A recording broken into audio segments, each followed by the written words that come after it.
हरे कृष्णा, राधे राधे। आप सबको छठ पर्व की हार्दिक शुभकामनाएं। सभी माता बहनों को मेरा प्रणाम।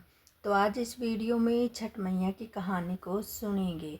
लोक आस्था और श्रद्धा का पर्व अर्थात छठ की शुरुआत कल यानी 25 अक्टूबर से होने जा रही है। यहाँ महापर्व 4 दिनों तक चलता है और हर दिन का अपना विशेष धार्मिक महत्व होता है। इस पर्व में छठी मैया और भगवान सूर्य की विधि पूर्वक पूजा की जाती है। छठ पर्व महापर्व नहाय खाए से शुरू होकर उगते सूर्य को अर्घ देने के साथ संपन्न होता है। छठ पूजा एक प्राचीन महोत्सव है जिसे दीपावली के बाद छठ दिन बनाया जाता है।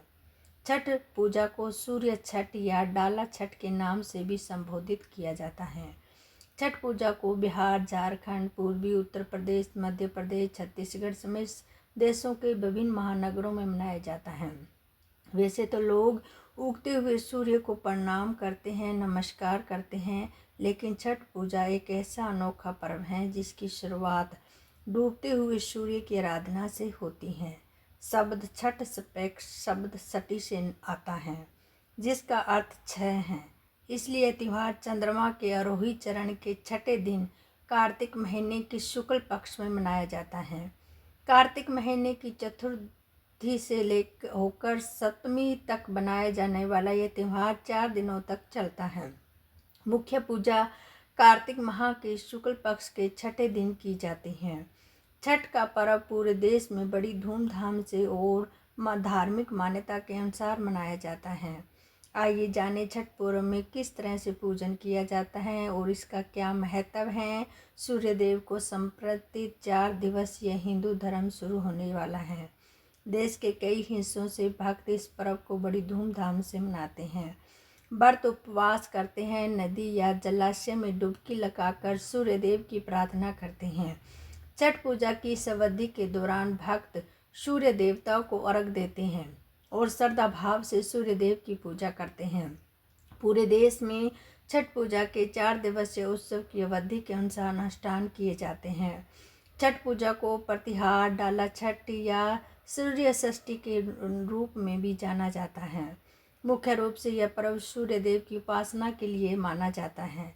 ऐसी मान्यता है कि व्रत करने से सूर्यदेव की कृपा पूरे परिवारजनों को प्राप्ति होती है। यह व्रत संतान के उज्जवल भविष्य की कामना करते हुए भी किया जाता है। इसमें साफ सफाई का खास ध्यान रखा जाता है। इस त्यौहार में गलती की कोई जगह नहीं होती। इस व्रत को करने के नियम अत्यंत कठिन हैं। इस वजह से इसे महापर्व या महाव्रत के नाम से भी जाना जाता है।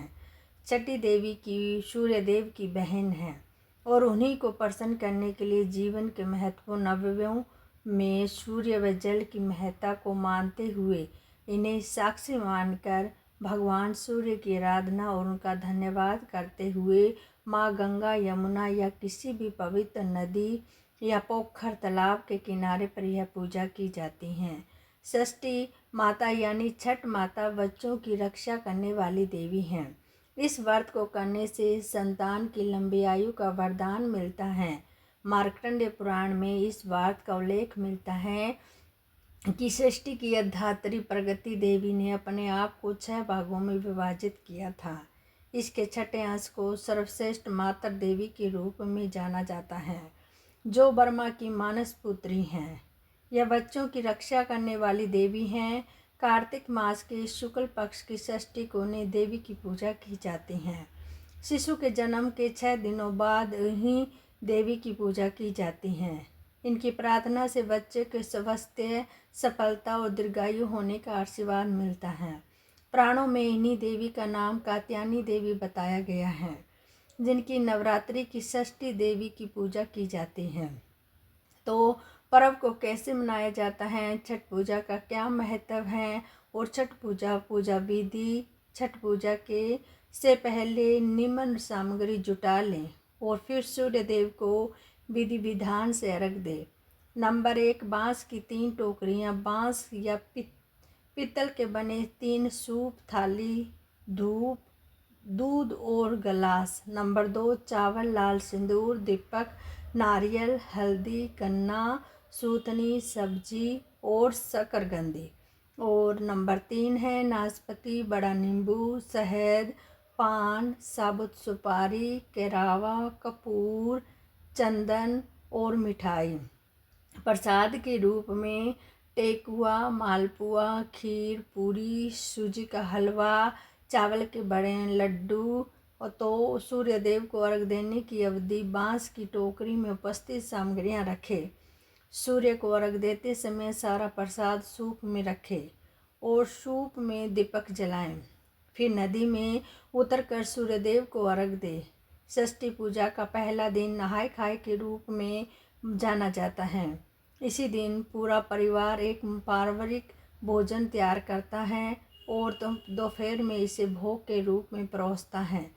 इस त्योहार भोजन की परिवार के सभी लोग मिलजुल कर ग्रहण करते हैं। सबसे पहले घर की साफ सफाई करें, उसे पवित्र बना दिया जाता है। इसके पश्चात छठवती स्नान करें, पवित्र तरीके से बने शुद्ध शाकाहारी भोजन ग्रहण करें, व्रत की शुरुआत करें। घर के सभी सदस्य व्रती के भोजन उपरांत इन्हीं भोजन ग्रहण करते हैं। भोजन के रूप में कद्दू, चने की दाल और चावल ग्रहण किया जाता है। इसी दिन भक्त कोसी कर्नाली या गंगा नदी में डुबकी लगाते हैं और प्रसाद तैयार करने के लिए पवित्र जल घर में लेकर आते हैं। छठ पूजा के दूसरे दिन खन्ना में महिलाएं निर्जला व्रत रखती हैं। यह व्रत सूर्योदय से शुरू होता है और सूर्यास्त तक चलता है। छठ व्रती सूर्य की पूजा करने के बाद ही शाम को उपवास तोड़ते हैं। वे मुख्य रूप से प्रसाद के रूप में खीर, मिठाई तैयार करते हैं और परिवारजनों को खिलाते हैं। दूसरे दिन कार्तिक शुक्ल पंचमी को व्रतधारी दिन भर का उपवास रखने के बाद शाम को भोजन करते हैं। इसे खन्ना कहा जाता है। खन्ना का प्रसाद लेने के लिए आसपास के सभी लोगों को निमंत्रण किया जाता है। प्रसाद के रूप में मिट्टी के चूल्हे पर गुड़ व चावल की खीर और रोटी बना ली जाती हैं। इसमें नमक या चीनी का उपयोग नहीं किया जाता। ये पूजा के दौरान किसी भी बर्तन का उपयोग नहीं किया जाता। पूजा करने के लिए केले के पत्तों का प्रयोग किया जाता है। इस दौरान पूरे घर की स्वच्छता पर विशेष ध्यान रखना चाहिए। भेंट लेने के बाद 36 घंटे बिना पानी के उपवास रखते हैं। और आइए जानते हैं कैसे किया जाता है खन्ना। छठ पूजा में खन्ना का खास महत्व होता है। जो भी व्रत कर रहा है उसे खन्ना के दिन सूर्योदय से पहले उठकर स्नान आदि करना चाहिए। इसके बाद स्वच्छ वस्त्र पहने और भगवान सूर्य को रख दे।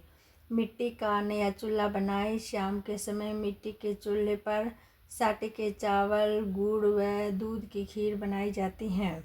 इस खीर को बनाकर सबसे पहले षष्ठी मैया को भोग लगाया जाता है। फिर व्रती इस खीर को प्रसाद के रूप में ग्रहण करते हैं।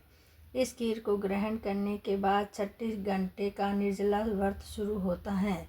यह व्रत चौथे दिन उगते हुए सूर्य को अर्घ देने के बाद खोला जाता है।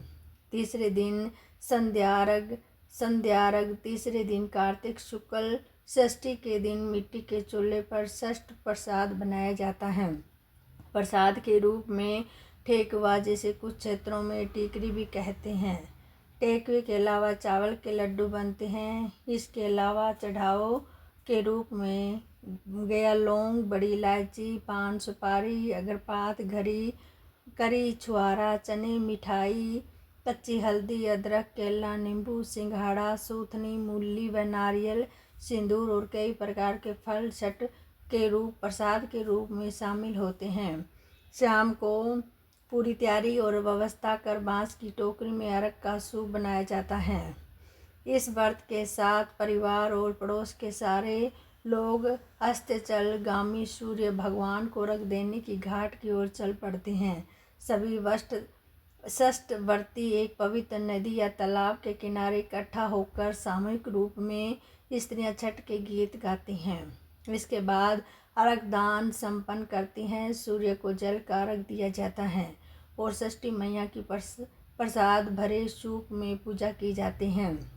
इसी दौरान कुछ घंटे के लिए मेले का दृश्य बन जाता है। सूर्यास्त के बाद सारा सामान लेकर सोहर गाते हुए सभी लोग घर आ जाते हैं। और अपने घर के आंगन में एक पूजा की प्रक्रिया प्रारंभ करते हैं जिसे कोसी कहते हैं। यह पूजा किसी मन्नत के पूर्ण हो जाने पर या घर में शुभ कार्य होने पर की जाती हैं। इसमें 7 गन्ने नए कपड़े से बांधकर एक छत्र बनाया जाता है जिसे मिट्टी का कलश या हाथी रखकर उसमें दीप जलाया जाता है और उसके चारों तरफ प्रसाद रखे जाते हैं। इस त्यौहार को सबसे महत्वपूर्ण दिन के रूप में मनाया जाता है। इसी दिन महिलाएं एक दिन का उपवास रखती हैं और अगले दिन सूर्योदय के बाद इसे तोड़ती हैं। इस पूरे दिन घर में रौनक रहती है। व्रत रखने वाले दिन भर डलिया और सूप में कई प्रकार के फल और ठेकुआ, चावल का लड्डू आदि लेकर संध्याकाल में बहते हुए पानी जैसे तालाब, नदी में खड़े होकर सूर्य की पूजा करते हैं और परिवार के सभी सदस्य मिलकर सूर्य को अर्घ देते हैं। सभी स्त्रियां एकजुट होकर कोसी के गीत गाती हैं और षष्ठी मैया को धन्यवाद देती हैं। अब आइए चौथे दिन सूर्य का अर्घ देकर उत्सव के बारे में। चौथे दिन समाप्त होता है जब भक्त उत्साह अर्घ यानी उगते हुए सूर्य की आराधना करते हैं। माना जाता है कि उत्साह सूर्यदेव की पत्नी है और लोग सूर्योदय के समय पूजा करते हैं और फिर अपना उपवास तोड़ते हैं। छठ व्रती को सूर्य उगने के पहले ही से उसी तालाब, नहर, नदी पर जाना होता है जहाँ से तीसरे दिन गए थे। इसी दिन उगते हुए सूर्य को अर्घ देकर अपनी मनोकामना पूर्ण करने के लिए भगवान सूर्य से प्रार्थना की जाती हैं। परिवार के अन्य सदस्य भी व्रती के साथ सूर्य देव को अर्घ देते हैं। चौथे दिन कार्तिक शुक्ल सप्तमी की सुबह उदयपान सूर्य को अर्घ दिया जाता है। व्रती इसी जगह पुनः इकट्ठा हो जाती हैं जहां उन्हें शाम को अर्घ दिया था। कोसी की प्रक्रिया यहाँ भी की जाती है। इसके बाद पिछले शाम की प्रक्रिया की पुण्यवर्ती होती हैं। इसके बाद व्रत कच्चे दूध से उगते हुए सूर्य को अर्घ देते हैं। अंत में व्रत अदरक, गुड़ और थोड़ा सा प्रसाद खाकर पूर्ण करते हैं। तो छठ पूजा का महत्व, हिंदू धर्म में छठ पूजा का बहुत अधिक महत्व माना जाता है। छठ व्रत सूर्यदेव, उषा, प्रकृति, जल, वायु को समर्पित होता है। मान्यता के अनुसार इस व्रत को श्रद्धा और विश्वास से करने से निसंतान स्त्रियों को भी संतान की प्राप्ति होती है। बताया जाता है कि छठ व्रत संतान की रक्षा और उसके उज्जवल भविष्य और जीवन में खुशहाली लाने के लिए किया जाता है। विद्वानों का मानना है कि सच्चे मन से इस व्रत को करने से सैकड़ों व्रतों के बराबर का फल प्राप्त होता है। यह व्रत करने से इस व्रत को सैकड़ों यज्ञ करने से भी ज़्यादा फल प्राप्त होता है। कई लोग केवल संतान ही नहीं बल्कि पूरे परिवार में सुख समृद्धि लाने के लिए भी व्रत रखते हैं। कुंवारी लड़कियां और लड़के भी अपने उज्जवल भविष्य की कामना के हेतु इस व्रत का पालन करते हैं। यह श्रद्धापूर्वक सूर्य देव की पूजा करते हैं। इस पर्व छठ का त्यौहार मुख्य रूप से बिहार, पूर्वी समेत कई देशों में बड़ी धूमधाम से मनाया जाता है। घर परिवार की सुख समृद्धि और आरोग्यता के लिए छठ पूजा का व्रत जुड़ा हुआ है। इस व्रत का मुख्य उद्देश्य पति, पत्नी, पुत्र, पौत्र सहित सभी परिवारजनों के स्वास्थ्य और मंगल की कामना करते हैं।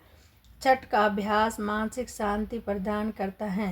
छठ के दौरान हवा का नियंत्रण प्रभाव गुस्सा, ईर्ष्या और अन्य नकारात्मक भावनाओं को कम करने में मदद करता है।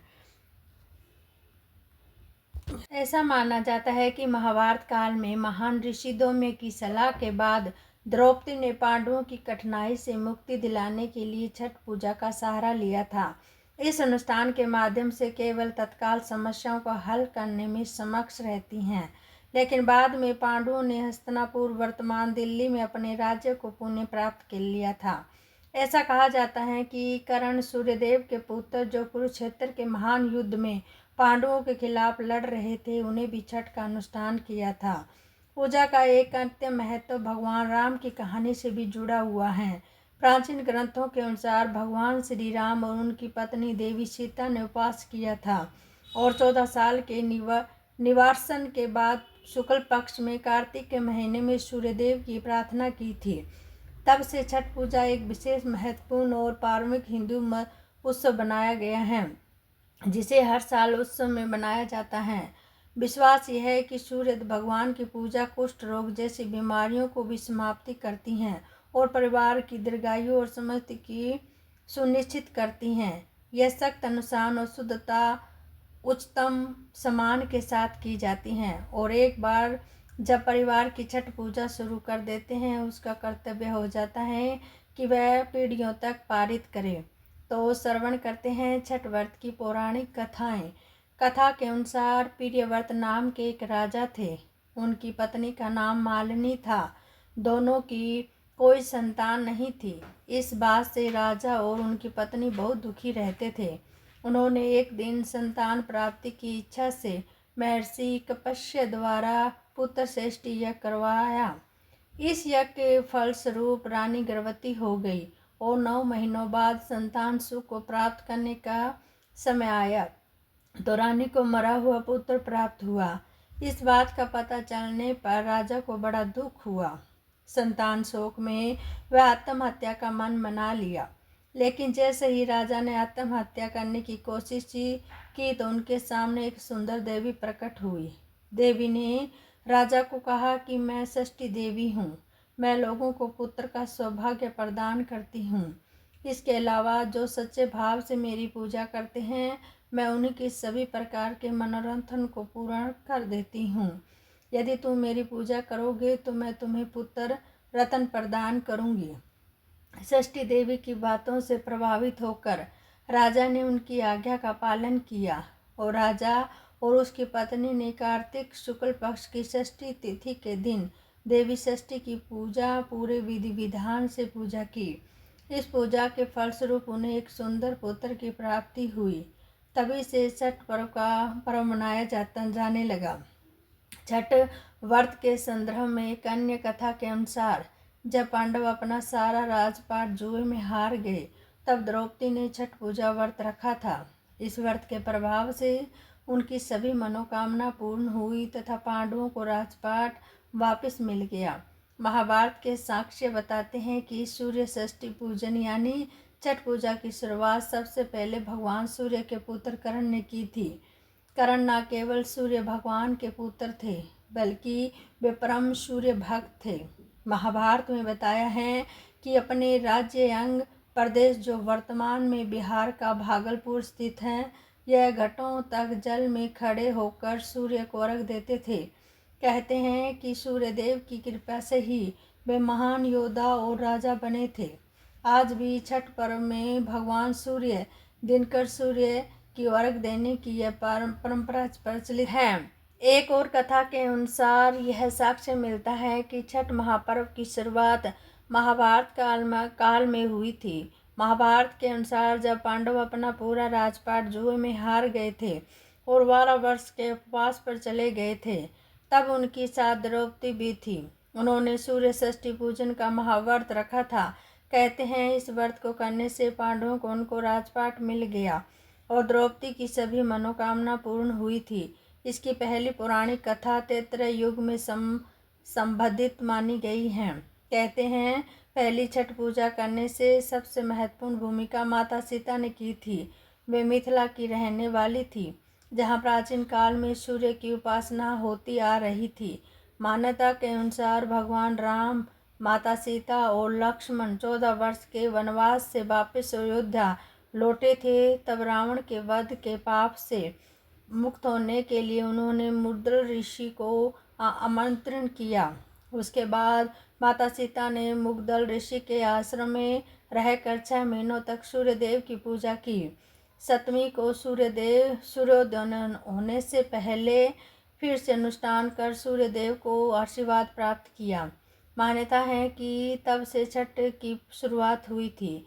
घर की सुख समृद्धि और छठ माता का आशीर्वाद पाने के लिए छठ पूजा में ना करें ये गलतियाँ। अगर आप छठ पूजा करते हैं तो आपके इस दौरान कुछ बातों का विशेष ध्यान रखना चाहिए। यहाँ बताई गई गलतियों से बचना भी चाहिए। हिंदू धर्म में प्रत्येक व्रत का अलग अलग महत्व होता है। हर व्रत को लोग बड़ी श्रद्धा और भावना से रखते हैं और भगवान की पूजन करते हैं। ऐसी मान्यता है कि लोग जब पूरी श्रद्धा भाव और मनोयोग से ईश्वर की पूजन कर और ध्यान करते हैं तो उनकी सभी मनोकामना पूर्ण होती हैं। जय हो छठ मैया।